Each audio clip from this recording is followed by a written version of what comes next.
One विभाग की सरकारी जमीन पर अवैध दरगाह का निर्माण कर 1 एकड़ सरकारी जमीन पर किया लैंड जिहाद। आपको बता दें कि पूरा मामला महाराष्ट्र के नांदेड़ जिले के किनवट तहसील के सिवनी गांव का है, जहां पर वन विभाग की सरकारी जमीन पर अनअधिकृत तरीके से दरगाह बनाकर 1 एकड़ सरकारी जमीन पर लैंड जिहाद किया गया है। और इस सरकारी जमीन में बनी इस अवैध दरगाह में शेख अहमद नाम का फर्जी मौलवी हर अमावस, पूर्णिमा, गुरुवार और शनिवार को दरबार लगाता है, जिसमें बड़ी संख्या में हिंदू महिलाओं को बीमारी से ठीक करने का बहाना बनाकर भूत प्रेत का डर बताकर उनके साथ अश्लील हरकतें करता है। स्थानीय हिंदुओं का कहना है कि यहाँ पर धर्मांतरण और लव जिहाद का षड्यंत्र भी जोरों में चल रहा है।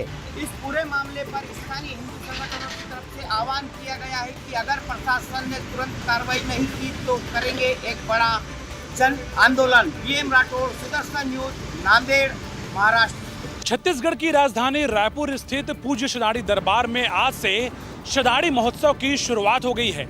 4 दिनों तक चलने वाले इस महोत्सव में कई नामी संत उपस्थित रहेंगे। अंतर्राष्ट्रीय आस्था के केंद्र, भारतीय सनातन संस्कृति के प्रतीक रायपुर के पूज्य शदाड़ी दरबार तीर्थ में दिनांक 1 से 4 अप्रैल 2024 तक 64वें वर्षीय महोत्सव धूमधाम से मनाया जा रहा है। इस दौरान देश भर से आए संत सनातन धर्म को मजबूत करने का बीड़ा उठा रहे हैं। साथ ही बड़ी संख्या में धर्मावलंबी उपस्थित हो रहे हैं। इस आयोजन में सम्मिलित होने आई साध्वी श्रद्धा गोपाल ने सुदर्शन न्यूज से इस दौरान खास बातचीत की। उन्होंने बताया कि किस तरह से सनातन की बच्चियों को जिहाद के जहर से बचाया जा सकता है। इसके साथ ही उन्होंने गौपालन समेत कई महत्व को सनातन धर्मियों को बताया। आपको बता दें, छत्तीसगढ़ की राजधानी रायपुर के शदाड़ी दरबार में सनातन का दीप हर वर्ष प्रज्वलित होता रहता है। साथ ही यहाँ पे विविध आयोजन लगातार होते रहते हैं। इसी कड़ी में ये पूरा आयोजन हो रहा है। सनातन धर्म के दीपक को प्रज्वलित करने इस तरह के आयोजन शदाड़ी दरबार में लगातार होते हैं। आपको बता दें, सुदर्शन न्यूज के प्रधान संपादक श्री सुरेश चौहान जी भी कई बार इन कार्यक्रमों में सम्मिलित हो चुके हैं। ऐसे में इस आयोजन को बखूबी सराहा जाता है।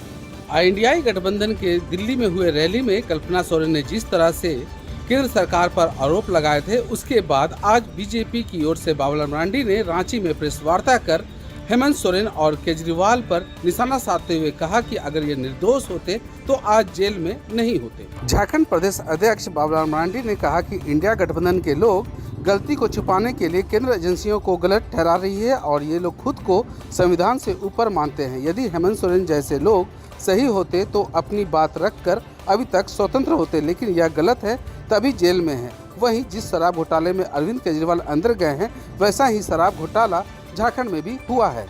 अगर झारखंड में भी इसे लेकर पोल खुलती है तो कई अफसर इसकी जांच के घेरे में आएंगे। मेरा मानना है कि वर्तमान झारखंड के मुख्यमंत्री भी नहीं बचेंगे। बीजेपी कल्पना को हल्के में लेकर चल रही थी, लेकिन कल्पना ने जिस तरह से अपना मोर्चा संभाला है, ऐसे में आने वाले लोकसभा चुनाव के दौरान ऐसे कई तीखी नोकझोंक बीजेपी और जेएमएम के बीच देखने को मिल सकती है। सुदर्शन के लिए रांची से मुकेश कुमार की रिपोर्ट।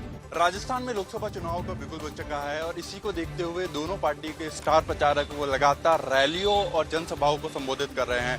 इसी की मिसाल है कि 31 मार्च को गृह मंत्री अमित शाह यहाँ पर राजस्थान में पहुंचे और उन्होंने सीकर में एक भव्य रोड शो को आयोजित किया। और वो आज 1 अप्रैल को जोधपुर पहुंचे, जहां पर गजेंद्र सिंह शेखावत जो भाजपा के प्रत्याशी है उनको संबोधित करते हुए और उनके समर्थन में एक रैली का आयोजन किया।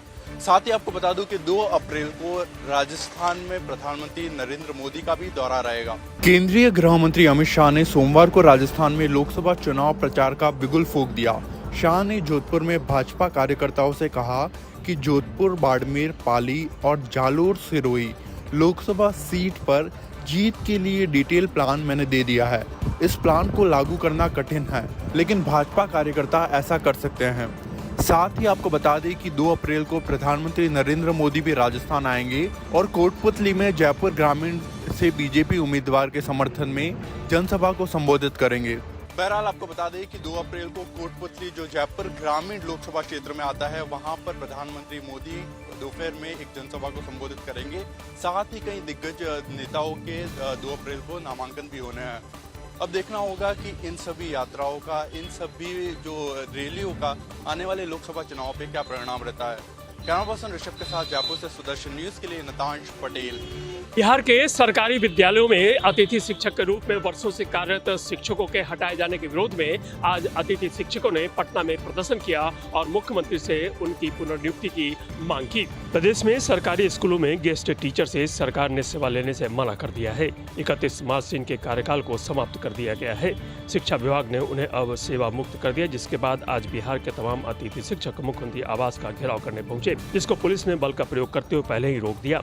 अतिथि शिक्षकों को पुलिस ने लाठीचार्ज भी किया है। अपनी सेवा समाप्त करने के सरकार के निर्णय के खिलाफ सड़कों पर उतरे अतिथि शिक्षकों ने सरकार के इस रवैये पर नाराजगी जाहिर की। दरअसल पूरे प्रदेश में अतिथि शिक्षकों की संख्या 4257 है। अतिथि शिक्षकों का कहना है कि शिक्षकों की कमी थी तो उनसे सेवा ली गई और बिहार का शैक्षणिक स्तर सुधारने में उनकी मदद ली गई और अब वर्षों की सेवा के बाद उन्हें सेवा से हटा देने का निर्णय ले लिया गया है, जो कहीं से भी उचित नहीं है। अपनी सेवा से हटाए जाने के बाद अतिथि शिक्षकों ने न सिर्फ सीएम आवास का घेराव किया, बल्कि वहां से हटाए जाने के बाद बीजेपी कार्यालय में उप मुख्यमंत्री सम्राट चौधरी का भी घेराव किया और उनसे अपनी पुनर्नियुक्ति की मांग की।